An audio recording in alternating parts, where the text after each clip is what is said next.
Денешниот оброк на денот го посветуваме малку повеќе на рибата и ќе зборуваме, се разбира, за главните придобивки, доколку ја имате што почесто во вашето, па сега можеби не секојдневно, но нека биде тоа неделно меню. На оваа тема денеска со Татјана Павлова, наша позната нутриционистка. Тања, добре ни дојде повторно. Добар ден, добро ве најдов. Поздрав до гледачите покрај малите екрани.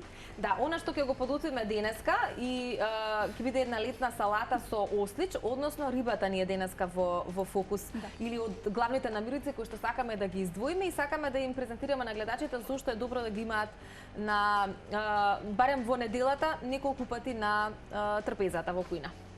Како една од најздравите исхрани е медитеранската исхрана, каде што рибата е најмногу застапена. И општо препораката од нутриционистите е минимум 2 до 3 пати неделно рибата да биде застапена на нашите трпези, бидејќи поради нејзиниот биолошки и нутритивен квалитет. Значи, бенефитите кои што можеме да ги добиеме од рибата, за жал, од некои видови месо не може да се добијат, па поради тоа денеска ајде малку да поразговараме на таа тема и да објасниме кои се придобивките од консумацијата на риба. Јас лично рибата ја препорачувам како намирница која што може да се користи буквално во сите 3 оброци. И за појадок, и за ручек, и за вечер. Да. Значи, само што, за жал, ние немаме навика да ја користиме рибата. Тој ќе те прашав, колку имаме навика или немаме да ја конзумираме онака како што препорачуваат нутриционистите. Барем 2-3 пати во неделата да ја конзумираме. Имаме таква навика или за жал останува малку? За жал е многу тешко. И да се наметне, кога еве ги правиме плановите на исхрана, кога ќе додадеме риба во некоја форма, навистина е многу тешко да се... Ама јас тоа не можам, скушата вака е, па стрмката е така. Што е проблемот? Вкусот? Цената, начинот на приготвување, што мислиш вака според твоето искуство со луѓето со кои што работиш? Според мене начинот на приготвување. Навистина треба малку да сме, треба некогаш и умешни да сме. Например, има некоја риба која што навистина по вкус е малку потешка. Еве, например, ќе ја споредам туната и сардината. Туната е нутритивна, сардината, извинете, е нутритивно побогата од туната, меѓутоа нас туната ни е полесна. Зашто? Затоа што си е исчистена во парчиња, вкусна е, не можам да речам дека не е вкусна. Меѓутоа сардината па од друга страна има многу подруги нутритивни бенефити.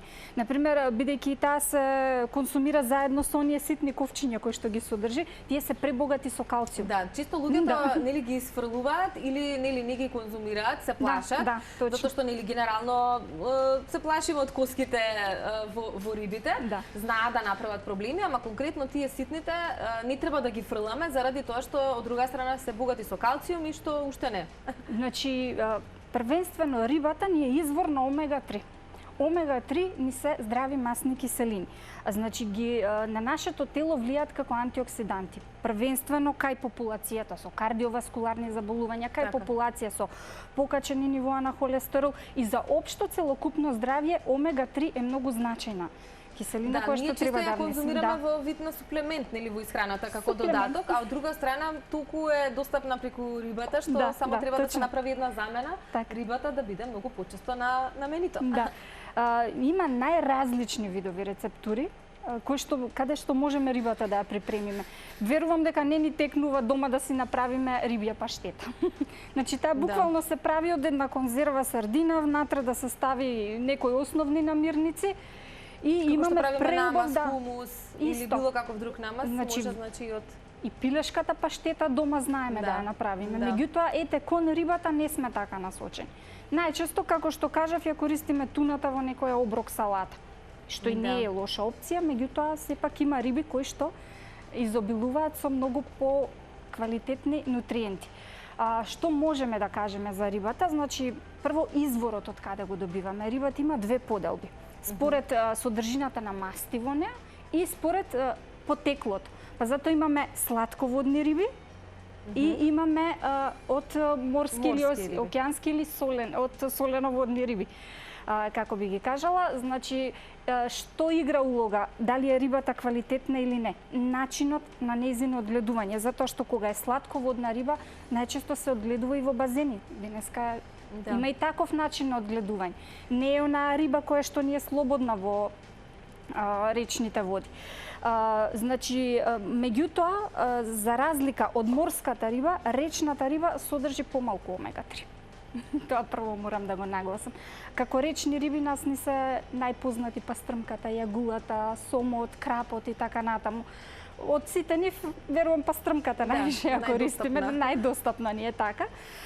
После тоа, од морските риби, веќе некои наброивме, како што е сардината, како што е туната, осличот кој што денеска ќе го искористиме за оброкот, лососот, скушата. Скушата е кралицата на омега-3. За мене највкусната. Да. Сега, кај нејзе има малце специфика во начинот на подготвување. Првично треба да знаеме како убаво да исчистим. Бидејќи навистина има малку некој тежок вкус, меѓутоа специфичен би рекла. Да, специфичен. Меѓутоа, ако убаво ја исчистиме од вечер, ја ставиме во маринада со лимон, маслиново и зачини, утре дента, веруете, нема ни да се познае кога ќе ја сготвиме. Да, а процесот на печење е многу брз, така што не би рекла дека е нешто, дека е оброк кој што ги оптеретува луѓето, односно дека бара многу време, многу енергија и така натаму. Сега, пред да го спомнам процесот на печење, да ги спомнам другите бенефити од рибата. Од рибата ние ги добиваме буквално сите оние витамини кои што му се потребни на организмот по природен пат. Па ќе го кажам, витаминот А, знаеме колку ни е значен. Витаминот Д, витаминот Т, витаминот К. И што е карактеристично, сите овие витамини велиме дека се раствараат во масти. Значи, најдобро нашиот организам може да ги абсорбира и да ги искористи. Да ги искористи. Да, витаминот А и витаминот Д најмногу ги има во рибиното масло. Значи, рибиното масло не е секаде во составот на рибата, најповеќе го има во црниот дроб и икрите. Значи, како нуспроизвод, икрите исто така содржат доста масти и тука е сконцентрирано рибиното масло, додека во другиот дел од рибата се повеќе протеини.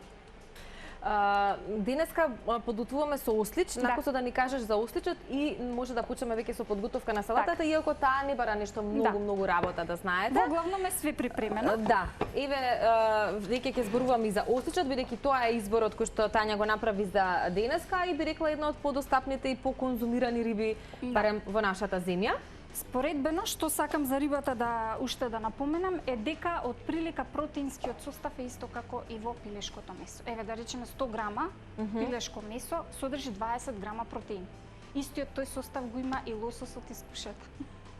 Што е со осличот? Осличот има околу 17. Околу 17 грама на 100 грама протеини. Меѓутоа, осличот е една од оние видови на риба кои што имаат најмалку калории, 71 калорија.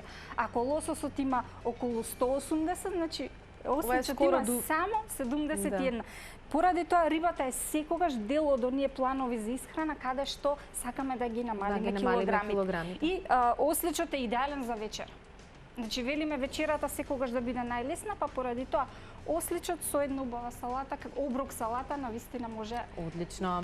Еве, денеска правиме една оброк салата, предноку моите колеги тука доловија што си имаме Макдоналдс лукче, лукчето така добро мириса, нели? Верувам дека вие дополнителен предизвик и вам во вашите кујни, може да преминеме на подготовка, бидејќи е брзо и едноставно, а и некако сме скусени денеска со времето. Со време, така. Значи, денеска ќе ги искористиме сите оние намирници кои што во моментов ни се достапни. Па поради тоа за избор на оваа салата секогаш велиме зелена салата, дали марула, рукола, било што и да е, за да даде малку волумен и да добиеме и други бенефити кои што ги има зелениот зеленчук.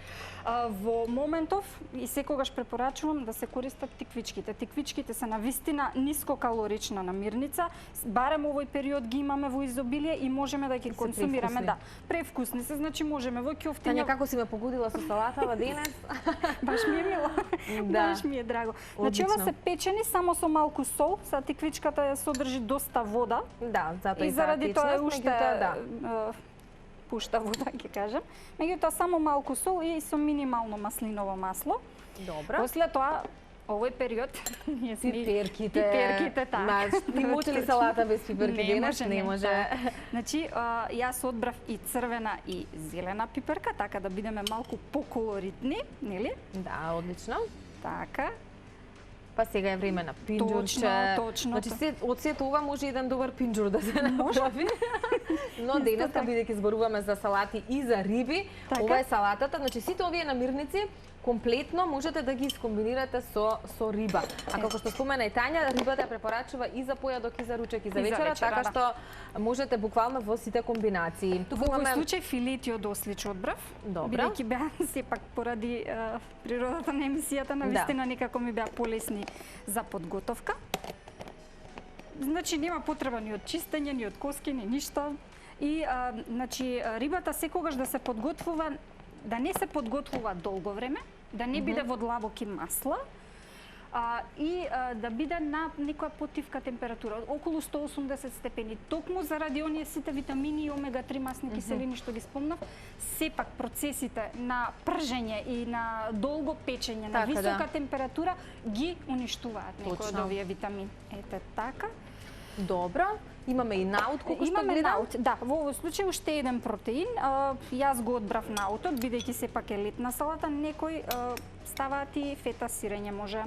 Како што? Фета сирење. Исто може, меѓутоа комбинација со риба и млеко некако не ни иде. Тања ни вела дека имаме уште минутка до крајот, верувам и дека сме готови. Да, точно. Комбинацијата, нели, ја оставаме се разбери на вашата имагинација и креативност во кујната. Имаме Макдоналдс кој што претпоставам само ќе го наросиме од озгора и секако лукчето кое што некако јадењата па особено без лук не се тоа. Се случуваш? Да, особено а да не зборуваме колку богато нутритивно се. Ева ова што го гледате во моментов. Подај ми ако не ти е проблемот позади, Сусам, ти ми рече си го видела, а каде е сусамот? Во тегличката втора. Добро. Така може само и со сусам да наросиме и готови сме. Ајде, ова е завршниот кадар за да можете да ја видите нашата салата. Лесна салата со додаток може секако да се додаде се уште масло. По вкус. Се останато по вкус. Да. Тања, фала ти многу, е скратено издание на кујната или рецептот на денот, но во секој случај ти благодарам за сите убави гостувања изминатава сезона. Се надевам ја продолжуваме со работката и веќе од септември во следната. Повторно ќе кажеме бон апетит или пријатен ручек, појадок или вечера доколку одлучите оваа салата да биде вашиот избор за денес или пак за некој нареден оброк.